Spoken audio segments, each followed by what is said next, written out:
Bienvenidos a Economía. Todo el mundo daba por sentado un recorte de tasas por parte de la Fed. La duda era de cuánto.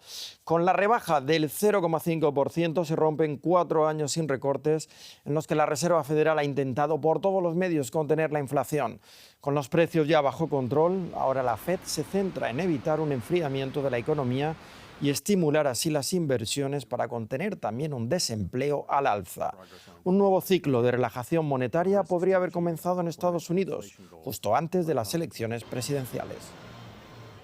Y nos vamos a Nueva York para desentrañar las razones que han llevado a la Fed a semejante recorte. Ana Nieto, el primer movimiento a la baja en 4 años es más agresivo de lo que los economistas esperaban. ¿Por qué?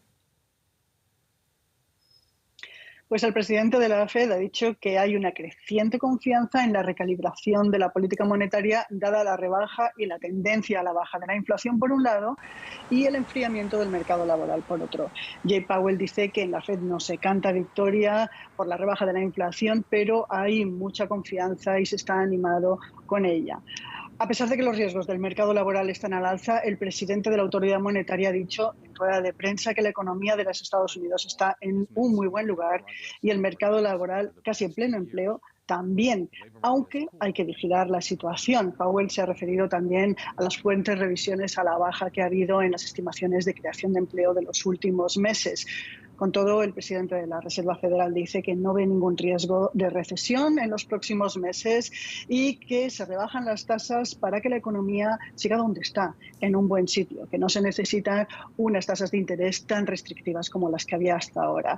La Fed deja las tasas hoy entonces en el 4,75-5% y deja la puerta abierta a 2 rebajas más antes de que acabe el año, en 2 reuniones que habrá antes de finales de 2024 y posiblemente recorte un punto más entero en el año 2025. ¿Y cómo se ha recibido este cambio de la política monetaria? Paco, este no era el recorte que esperaban los economistas, sí el que esperaba el mercado, y las primeras impresiones de los economistas es que la rebaja ha sido tan agresiva porque la Fed no recortó tasas antes, en julio. Los mercados reaccionaron con un cierto alivio y los índices se dispararon, el Dow Jones hasta 375 puntos, pero luego cerraron con pérdidas hoy. En el campo político también se esperan reacciones a lo largo de las próximas horas y días porque la campaña de Trump ve los movimientos a la baja por parte de la Reserva Federal como un movimiento político. A Powell se le ha preguntado por ello y dice que esta es la 4ª elección que lleva en su carrera, que ellos no hacen más política más que con los datos que tienen, que son decisiones colegiadas y que si la Fed utilizara más filtros políticos no sabría dónde parar. Kamala Harris dice que no se puede cantar victoria en la lucha contra la inflación aún. Muchas gracias, Ana Nieto, desde Nueva York. Gracias. Y después de que el gigante tecnológico Google fuera condenado al pago de una multa de miles de millones de dólares la semana pasada, la empresa logró evitar este miércoles una multa de alrededor de 1.500 millones de euros en otro caso judicial. En un caso antimonopolio que involucraba el servicio de publicidad AdSense de Google, las autoridades de competencia de la Unión Europea habían impuesto una multa contra el consorcio estadounidense en 2019 por abuso de su posición dominante. El Tribunal de Justicia de la Unión Europea anuló este miércoles la sanción, argumentando que las pruebas no son suficientes para emitir un veredicto. La sentencia aún puede ser apelada. Veamos a continuación un resumen de otras notas económicas de esta jornada. China anunció este miércoles sanciones contra 9 empresas estadounidenses del sector defensa por la venta de armas a Taiwán. Entre las empresas sancionadas figuran compañías especializadas en tecnologías espaciales. China congelará sus activos y prohibirá que lleven a cabo negocios en su territorio. China considera a Taiwán una provincia rebelde.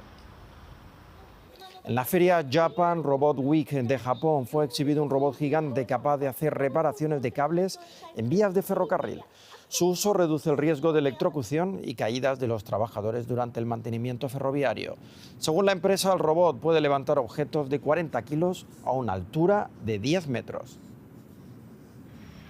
En Cuba, las empresas privadas se preparan para la entrada en vigencia de un paquete de leyes que regulan estrictamente el sector privado.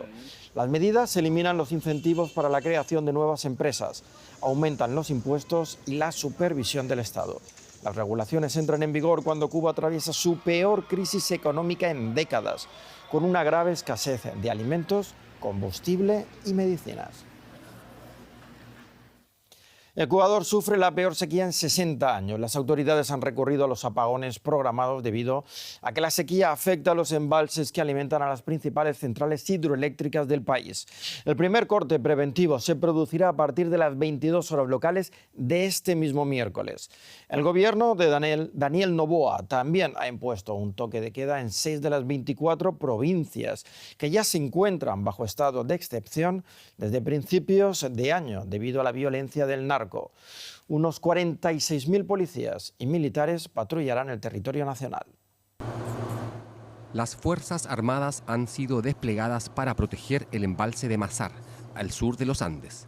El embalse suministra agua a 3 grandes hidroeléctricas, que a su vez aportan el 38% de la demanda máxima de electricidad de Ecuador. El control de esta infraestructura crítica es clave. El sector eléctrico es fundamental dentro de las políticas de seguridad nacional. La seguridad energética significa tener suficiente energía para satisfacer la demanda y contar con un sistema eléctrico y una infraestructura que estén protegidos contra las amenazas físicas y cibernéticas. El agua es escasa en Ecuador. Desde hace meses no llueve, lo que significa que las centrales eléctricas no pueden funcionar a plena capacidad. Para ahorrar electricidad, el gobierno anunció cortes de energía durante 8 horas por las noches. Se busca que las medidas impacten lo menos posible. La semana que viene, en adición a todo lo que estamos haciendo en mantenimiento, también queremos aprovechar esas horas para conservar Mazara.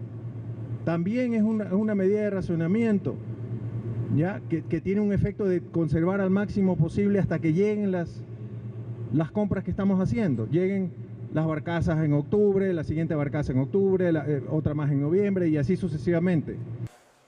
La escasez de electricidad debería tener el menor impacto posible en la producción del país. Pero hasta ahora, según la Cámara de Comercio de Guayaquil, Ecuador está perdiendo alrededor de $12 millones por cada hora de corte de energía. China y Estados Unidos son considerados líderes en el desarrollo de la inteligencia artificial. Y en esta carrera Europa corre el peligro de quedarse rezagada. ¿Cómo pueden ponerse al día los europeos en esta tecnología considerada como la más importante del futuro? Veamos cómo se encuentra Europa en comparación con otras regiones. Arte creado por inteligencia artificial, esencialmente solo por computadoras. Podemos utilizar la IA generativa para crear textos, imágenes e incluso música. Estados Unidos y China lideran su aplicación, donde la recolección del té se realiza automáticamente con inteligencia artificial. Europa está rezagada en este desarrollo. ¿Podrá ponerse al día en esta importante tecnología del futuro? En Francia, la joven empresa Nuke AI desarrolla nuevas soluciones para empresas de logística, entre otras cosas para un mejor rendimiento. La diferencia entre nuestra IA y otros proveedores es que involucramos a personas. No necesitamos grandes cantidades de datos, que solo la máquina puede entender. Nuestro método consiste en poner a las personas en el centro, trabajando junto a la máquina. La computadora en realidad necesita a seres humanos para trabajar. Francia quiere ser uno de los países líderes en inteligencia artificial y atrae inversores como el jefe de Microsoft, que quiere invertir 4.000 millones de euros en un centro de datos en Francia. Muchas empresas se beneficiarían de ello. Las startups en Francia se benefician del apoyo financiero y el asesoramiento que se les ofrece. Francia está todavía muy por detrás de Estados Unidos en solicitudes de patentes e inversiones en centros de datos de inteligencia artificial. El gobierno francés debería centrarse en lo que somos buenos. En vez de intentar competir en áreas en donde Estados Unidos y China tienen ventaja, deberían respaldar tecnologías de inteligencia artificial con un enfoque distinto a la actual tendencia. Berlín, capital y centro de inteligencia artificial en Alemania. Aquí se han instalado empresas de renombre internacional, como JetBrains, que investiga la mejor manera de resolver tareas complejas y extensas. Por ejemplo, en vez de leer un documento de 50 páginas, puede responder a preguntas puntuales. Abordamos estos modelos como si habláramos con otra persona que puede entendernos, pero son solo algoritmos sofisticados que necesitan instrucciones específicas. Los cambios en la formulación o el tono dan resultados diferentes. A veces se requieren hasta 4 páginas de texto como entrada para obtener buenos resultados. El negocio de la llamada ingeniería rápida es bastante nuevo y hay unos cuantos expertos. La necesidad es grande y bueno, no se puede competir con Estados Unidos en cuanto a salarios. En Estados Unidos este trabajo se paga con unos $130,000 al año. Muchos son ingenieros que provienen del área de aprendizaje automático. Este trabajo requiere un conocimiento profundo de los modelos de aprendizaje automático. Estos ingenieros ganan en promedio $175,000. La competencia por los mejores cerebros no lo es todo. En Estados Unidos, las empresas que producen los mejores modelos los lanzan con patente. Hay que pagar para usarlos en China y Europa. Ha habido una gran atención en los modelos de código abierto. Son modelos gratuitos que cualquiera puede usar. Algunos de estos modelos de código abierto son competitivos frente a los lanzados con patentes por las empresas de inteligencia artificial de Estados Unidos. Estados Unidos lidera claramente en inteligencia artificial, pero sus inversiones de miles de millones de dólares a menudo no son rentables. Las empresas europeas hacen propuestas más pequeñas, pero se están poniendo al día. China todavía está por delante de Europa, pero está por detrás de Estados Unidos.